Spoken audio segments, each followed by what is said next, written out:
Okay, Bismillahirrahmanirrahim. Assalamualaikum warahmatullahi wabarakatuh. Welcome to kelas biasa 171 Building Services 1. Untuk minggu ni kita akan discuss topik berkenaan storage and drainage system. Okay, so without further ado, let's just go into it. Okay, so apa itu storage system?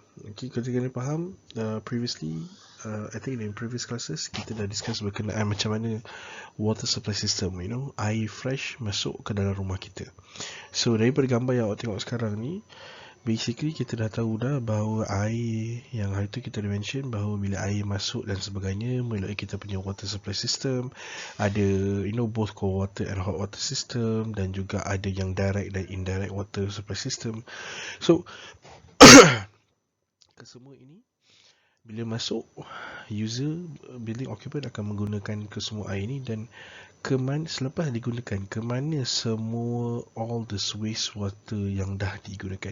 So bila dah ada sistem masuk, mesti ada sistem keluar. So this is where the sewage system come into place lah. Okay, so this is basically the general idea of the urban water cycle lah. So daripada hujan kita turun, collected, daripada collected hujan yang turun yang kita dah collect tu, kita akan basically process and treat, dan semuanya akan supply, dan bila dah masuk dah digunakan dan dia akan keluar. Dan bila kita keluar, the waste water juga perlu di-treat, di-manage secara proper. Okay, unmanageable water treat or waste water yang tidak di-manage dengan betul akan menyebabkan potensi untuk pencemaran dan sebagainya lah daripada berlaku, dan eventually it will affect a lot of people. Okay. So the general idea of disposal of sewage and surface water, okay, kita kena tahu bahawa ia adalah tanggungjawab bersama. Itu prinsip yang penting dia. Okay, so awak kena faham bahawa there are different terminologies. Okay, so di dalam sewage system kita kena tahu bahawa ada drainage. Okay, drainage, term drainage di mana ia represent pipe, longkang dan juga sistem yang untuk kita salurkan all the sewage water ke sama ada ke septic tank, ke sewage treatment plant and so on. Okay, dan both this drainage juga ada yang private sewer dan juga maksudnya ada yang milik persendirian dan juga ada yang milik awam. So sama juga dalam water supply system. Jadi ada dua. Dia nak masuk tu, maknanya daripada apa yang utility provide pada kita dan sebenarnya sampai ke rumah, masuk ke dalam. Sama juga kat sini pun kita ada private sewer dan juga public sewer, and depending kepada ni depending kepada siapa pemiliknya, dia juga di-maintain oleh the respective people itself. So kalau kita tengok kat sini, dia dah bagi very specific bahawa private sewer system maksudnya sistem yang berada di dalam kawasan boundary private area yang kita punya, macam contoh kita punya rumah. So longkang-longkang dalam rumah kita lagi kena maintain. Okay, and then kalau kita pergi ke once dia dah keluar, dia dah masuk ke dalam longkang ataupun drainage system ataupun sewage system yang berada di luar, di-maintain oleh utility di luar, maknanya it becomes a public system di mana centralized, everything is being combined there. Okay. So konsep umumnya, okay, bila the moment that kita dah keluar daripada penggunaan air yang dah berlaku, okay, kita dah mandi contohnya, kita dah buang air dan sebagainya, ia akan dikeluarkan daripada bangunan melalui kita punya drain pipe system. Okay, so drain pipe system ni secara umumnya dia ada 3. Okay, dan drain pipe system basically akan mengeluarkan semua waste-waste yang kita tak mahu lah. Okay, dan kebiasaannya ini usually macam contoh kita punya penggunaan air toilet mandi, kita punya mesin basuh dan sebagainya. So semua ini akan dikeluarkan, and then ada juga yang digunakan, okay, dalam sistem drainage system ni yang hasil daripada exterior ataupun external production, macam contoh daripada air hujan contohnya, yang perlu dikeluarkan daripada kawasan bangunan lah.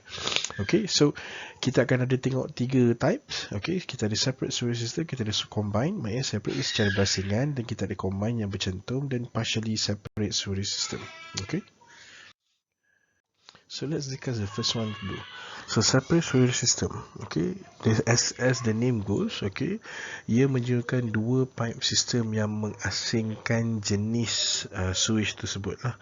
Okay, so kita ada sewage yang waste water yang daripada dalam rumah, and then kita ada surface water yang kita nak keluarkan, ataupun yang berada di luar rumah, ataupun yang bukannya sampah Okay, sorry, interruption sekejap. Okay, saya sambung balik. So, dalam separate sewage system, dia akan ada dua jenis pipe yang kita akan gunakan secara differently. Okay, satu untuk kita carry sewage dan waste water daripada dalam bangunan. Dan juga satu lagi adalah pipe yang kita gunakan untuk kita alirkan surface water yang daripada luar, macam contoh daripada air hujan dan sebagainya, keluar daripada kawasan rumah kita. So itu dua function yang berbeza. So dia tidak bercampur.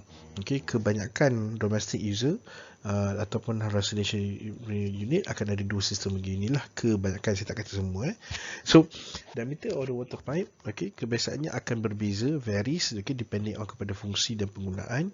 So dalam kes ni, tengoklah keperluan ni. Kalau kata macam contoh, kalau kat rumah kita boleh nampak surface water selalunya re-irrigation ataupun drainage system menggunakan open system, whereas untuk waste water dia akan gunakan underground pipe yang akan dikeluarkan melalui sistem pembentungan lah. Okay, so dua benda yang berbeza. So sewage and water system kebanyakannya daripada fast sanitary fixtures ataupun benda-benda yang kita gunakan di dalam rumah kita, macam contoh water tap, mesin basuh, dapur dan so on. Manakala untuk surface water adalah yang daripada luar lah.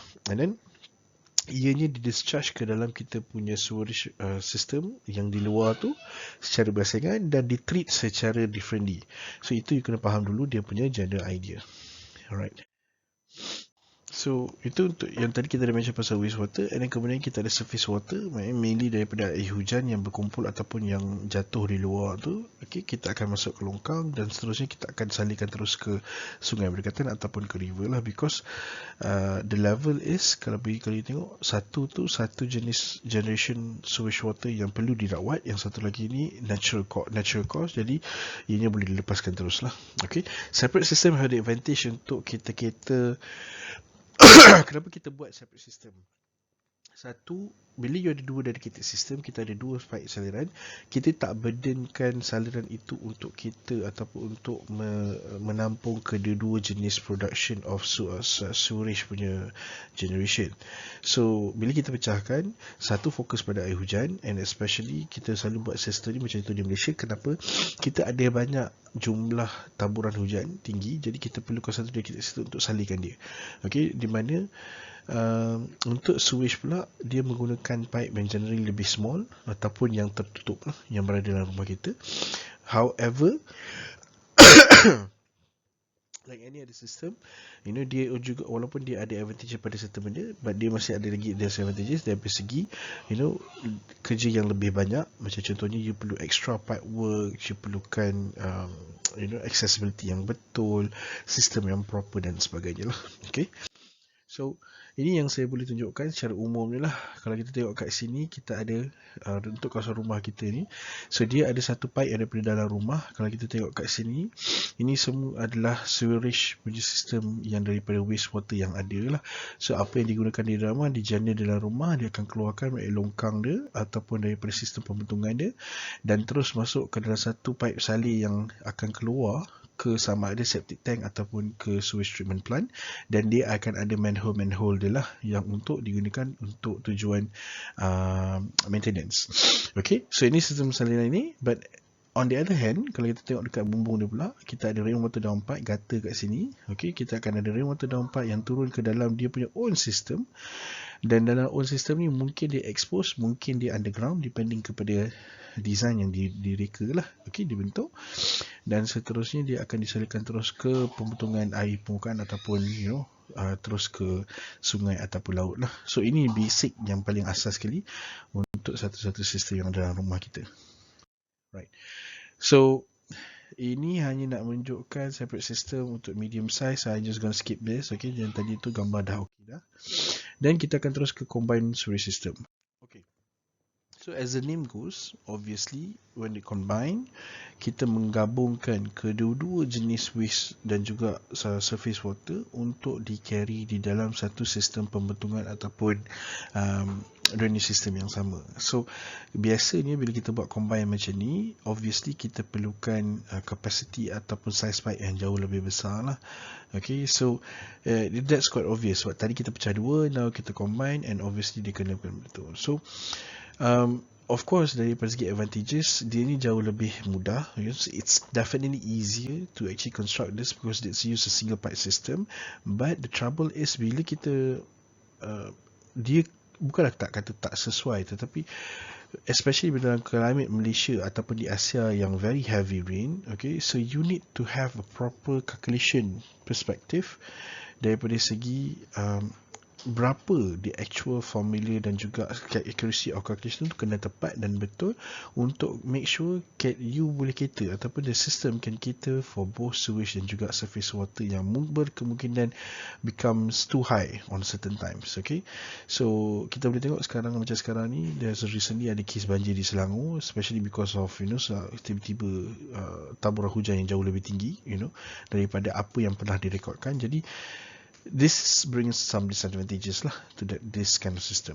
Okay, then obviously the bigger the pipe, you also need more ataupun bigger sewage area ataupun treatment plant ataupun septic size untuk cater to the whole system itself. So ini diagram yang mudah untuk kita tengok, and we would like to understand macam mana the whole sistem gabungan tu berlaku. So kalau kita tengok benda yang tadi, kita ada dua pipe, yang ni hanya ada satu single pipe, and then both sewerage punya line, okay, bersambung. Kita boleh tengok dia bersambung di peringkat di underground pipe lah. So yang tadi kita ada rainwater downpipe pun akan turun, okay. So yang ni bersambung dalam sini. So usually pipe yang di sini yang akan lebih besar, dan gradient dia semua tu kita kena dia akan ada gradient untuk dia flow, sebab dia menggunakan natural punya gravitational pull force untuk flowkan dia keluar dan terus ke sistem pembentungan yang ada lah. Okay, so ini pun sama, basically this is just a combined system drainage. Untuk yang kita tengok tadi sama juga. So ini hanya untuk kita tunjuk lah dari segi plan wise macam mana dia keluarkan. So kalau kita tengok daripada keluar tadi kita nampak satu side saja daripada angle sini. So ini ada solvent pipe. So kita ada beberapa pipe di sini lah. Kalau kita tengok kat sini, ini adalah pipe untuk trap surface water gali. Okay, ini untuk pipe hujan, dan ini juga untuk vent pipe dan juga soil pipe untuk wastage. Okay, sewerage punya ni. So dia turun keluar, dan daripada side line pula, maknanya daripada sebelah building lagi pun akan ada satu lagi sistem yang combine pada satu. So eventually kalau you tengok kat sini semua, okay, will have eventually setiap pipe-pipe ni yang semakin besar sebenarnya akan turun makin besar, dan kemudiannya keluar daripada boundary wall terus ke jalan dan masuk ke public sewerage punya sistem line lah. Okay, untuk terus keluar ke utility punya segment. Okay, itu dia punya diagram lah. So ini adalah untuk kita tengok sama juga benda yang sama, cuma mungkin untuk lebih kecil. Macam tadi mungkin bangunan yang lebih besar, dia mungkin menggunakan sistem yang merangkumi keseluruhan kawasan bangunan ini. But ini contoh yang sama untuk combined drinking water system, cuma hanya menggunakan satu site sahajalah. So depending on size of bangunan, okay, it will depends, it will help to orang kata control ataupun determine what sorts of orang kata pipe ataupun sistem yang kita boleh guna pakai lah. Okay, alright, seterusnya. So yang ni perbezaan daripada segi combine sewer dan separate sewer. Actually ada video yang you boleh check. Sebenarnya pada saya you boleh je buka je YouTube, you boleh check combine sanitary sewer. You boleh dapat pelbagai contoh lah di YouTube. So ini contoh yang saya nak tekan ni tak boleh. So it's a different formatting, but it's okay. Awak boleh try Google, but secara umum ni saya akan terangkan dalam gambar ni lah. So kita tengok tadi combined sewer system. So sama je macam tadi. Combined sewer system, apa dia punya, kita dah faham bahawa dia akan keluar surface water, akan masuk dalam satu sewage and storm water system yang sama. Okay, so daripada sini apa yang dibuat, okay, dia tak akan orang kata di discharge ke alam sekitar lah. Okay, dia takkan dikeluarkan ke dalam ke sungai ataupun laut, but instead kesemuanya akan dichannelkan ke wastewater treatment plant untuk dirawat ataupun ke dalam septic tank lah. Okay, so septic tank ni beza dia antara dua tu, nanti kita akan discuss apa beza antara sewage treatment plant dan juga septic tank. Okay, Dan seterusnya, kalau kita separate sewer, ini yang kita maksudkan tadi, air rainwater dapat daripada surface water akan masuk ke dalam stormwater system dan terus dikeluarkan ke dalam sungai-sungai. Okay, so yang ni kiranya safe untuk dilepaskan di dalam di dalam ke alam sekitar lah, dan sewage akan terus masuk ke sewage treatment plant. So kalau awak tengok gambar ni, sebenarnya inilah gambar yang paling mudah untuk awak faham macam mana satu-satu pollution air tu boleh berlaku dalam longkang-longkang yang ada dalam Malaysia lah contohnya. Kita secara generalnya banyak menggunakan separate sewer, tetapi because of people tak bertanggungjawab, people pollute kita punya stormwater system dengan kononnya pemahaman dia diingatkan ini adalah satu sistem yang sama untuk di-discharge, dan ultimately sampah-sampah tu keluar masuk ke dalam kita punya sungai-sungai dan mencemarkan sungai. Itu one of the problem yang ada sebenarnya di Malaysia ni lah. Okay, next kita go into partially separate sewerage system.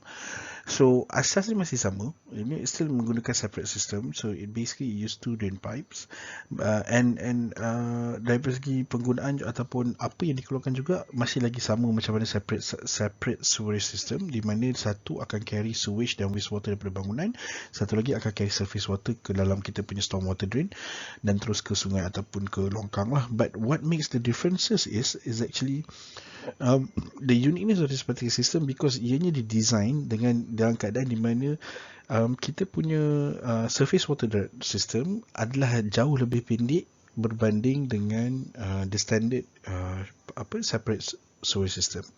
So nanti kejap lagi saya akan tunjuk gambar dia macam mana. So dari segi umumnya kita boleh nampak bahawa bila dia pendek, so kita secara indirectnya dia membantu untuk mengurangkan kos pemasangan, kos connection, okay, and then juga pipeline yang digunakan lah. But dia masih lagi menggunakan basis yang sama, di mana both surface water dan juga sewerage water diasingkan, cuma sistemnya jauh lebih pendek lah daripada biasa.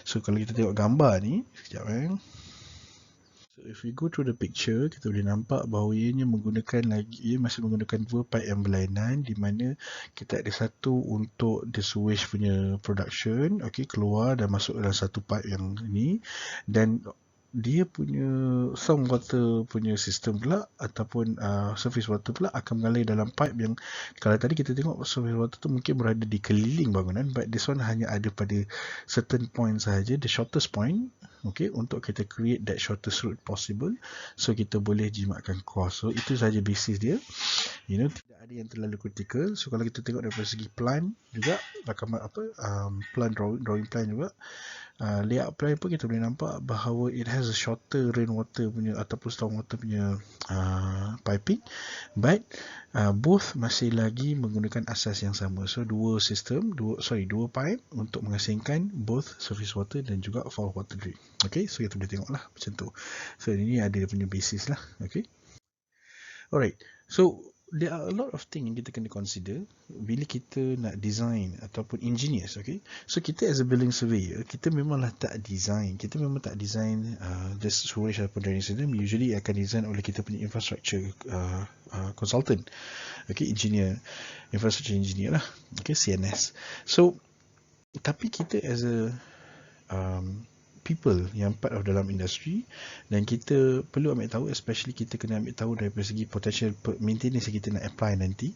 So kita kena tahu the basis of macam mana satu-satu sistem tu dibina ataupun di design, dan kita boleh take note bila kita tahu apa yang kita nak buat lah. So asas is very straightforward, dia ada macam-macam parameter yang kita kena consider. So pertamanya kita kena tahu bahawa layout sistem tu mesti tepat, simple dan accurate as possible. Kita kena tahu di mana manhole-nya, location dan sebagainya. Dengan kata lainnya, kita kena tahu layout kedudukan dia. That's why saya tunjuk tadi layout of that particular drawing ataupun sistem yang ada lah. So by understanding where is the layout, you akan faham macam mana you punya storage ataupun drainage system tu flowing daripada dia punya punca generation keluar ke bangunan, sama ada ke dalam septic tank ataupun ke dalam you punya storage treatment plant lah. Okay. Dan seterusnya kita kena consider daripada segi kedudukan ataupun orientation of the design, kedudukan pipe dan sebagainya. Awak kena faham bahawa semua pipe-pipe yang sebegini menggunakan gravitational pull ataupun gravitational force. Okay, bila gravitational pull, dia mesti duduk pada slanted angle, dia mesti ada gradient dia yang tertentu, dan gradient-gradient ini kita kena tahu dia lalu ke mana, turun macam mana, pada angle yang macam mana untuk create that flow yang ada tu. Dan kebiasaannya kita tahu pipe yang kurang berbengkok-bengkok atau bersendi-sendi berbend ni akan lebih mudah pergerakan flow rate ni berbanding dengan yang straight straight line adalah lebih mudah. Tersilap.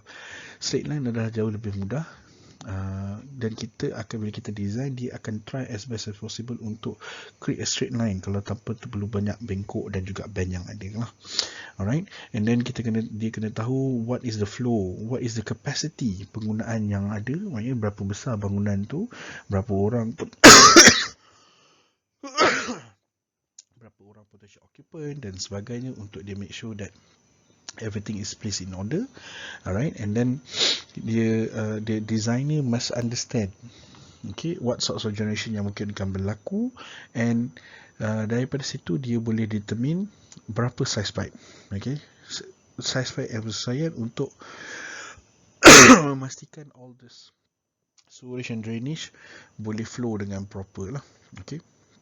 And in this system juga memerlukan proper aeration ataupun sistem pengudaraan untuk pastikan because wastewater ni dia ada foul stench, ada dirty gas, ammonia, nitrogen dan sebagainya yang terkumpul, so dia tak boleh seal shut, so you kena ada tempat dia untuk this pressure to be released. So kita kena tahu bahawa dia kena ada gap, seal dan sebagainya di dalam kita punya water closet dan juga ni dan kita punya orang kata drainage system. So this is part of the parameter yang di-consider, and on top of that, kalau you tengok, every certain length akan ada manhole.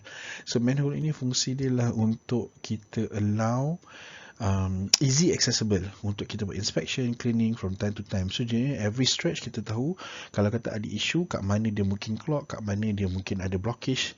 So di situ kita boleh buat proper and immediate solution di situ lah.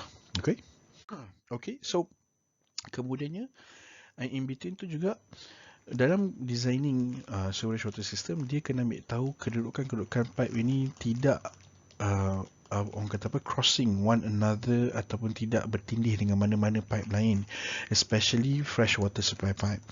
Imagine kebiasaannya kalau kita tengok daripada kedudukan sewerage water system punya pipe akan spesifik berada di kedudukan paling bawah sekali. Kalau kata dalam tanah underground, dia akan duduk yang paling bawah sekali, kerana dia nak make sure kalaulah ada apa-apa leakage ataupun contamination berlaku, dia tidak affect fresh water pipe yang mungkin berada di atas.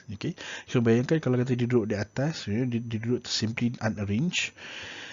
You bayang kalau ada leakage, dia duduk kat atas, dia ada leakage, lepas tu air kotor tu masuk ke dalam tanah dan kemudiannya contaminate pula, mungkin pula leakage pipe fresh water supply system pun ada leakage, dan dia kemungkinan akan contaminate fresh water supply system ke dalam rumah. So jadinya tak bagus lah, it becomes a pollution and hazardous.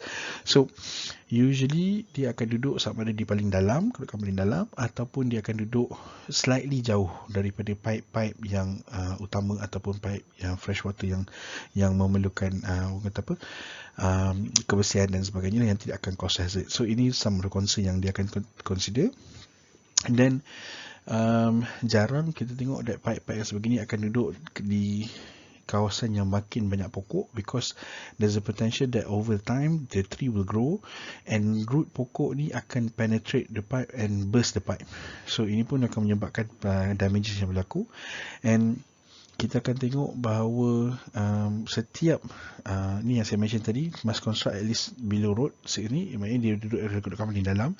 So connecting branches must be at the drainage. So setiap bands ataupun lengkok dalam piping system tu, dia akan dimark somewhere untuk kita mudahkan dia punya orang kata apa that pegging on land. Kita tahu dia punya dia punya kedudukan di mana, manhole dan sebagainya boleh disusun dengan betul. So whenever that orang kata apa maintenance nak dibuat, kita tahu exactly di mana kedudukannya. Alright, so dan juga bila kita tengok pipe-pipe yang ada ini, bila dia go through wall, gates dan juga pintu, kebiasaannya dia kita tak simply position dia di kawasan-kawasan dinding yang pada saya easily exposed atau seli pandang. Kita akan try to hide dan kita akan prevent dia daripada berada dalam load bearing wall, because kita tak nak dia disturbs any of the structure dan juga all other components lah. Okay, so ini yang paling mudah. Macam mana yang saya mention tadi, kita dah discuss in detail differences between separate and combined storage system. So obviously, kalau separate storage system, macam kita mention tadi, dia satu adalah kita ada dua pipe, satu pipe. Okay, so tujuan dia mudah. Satu, kita akan increase cost. Satu, dia cost reduce cost, tetapi dia ada dedicated function, dedicated capacity. Okay, so there's a risk of incorrect connection. Maksudnya kita mungkin tersalah connect dia. Takut sewage pergi ke stormwater pergi ke surface water pergi ke wastewater. So there is a risk on that. Okay, there's no risk untuk di combined storage system because dia sama je. So dirty water does not drain completely sprayed by the rain.